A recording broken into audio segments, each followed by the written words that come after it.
meron akong mga sinasangayunan, meron din akong mga kinokontra.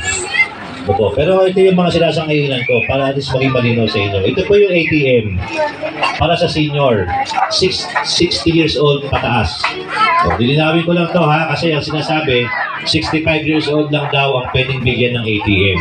Pero sa batas na yan, nahawak ninyo, ang author po is Ursula Ariel Bariring. Oh, ang nakalagay dito, bibigyan ng ATM ang lahat ng senior. Hindi po yung 65 years old lang. Kaya maliho yung sinasabi nila. Gumagawa sila ng sariling batas. Pero bakit ko ito pinapakita sa inyo? Kasi ito yung ebidensya ko na hindi ko ito kinokontra. Ano yung ebidensya na hindi pa kontra? Kung may pirma. Siyempre, pag pinipirmahan mo yung isang dokumento, sangayon ka doon, di ba?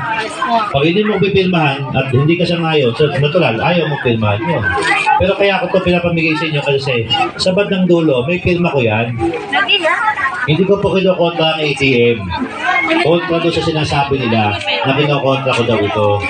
O ito ho, pirmado ho ni Consihal Bariring, pirmado ni Vice, pirmado ni Mayor. O, di ba?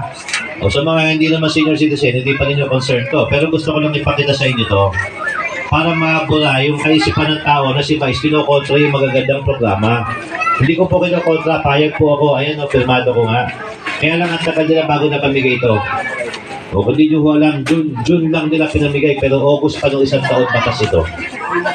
Sala, mali-mali. Ano, sunod na natin, wala naman masyadong senior dito.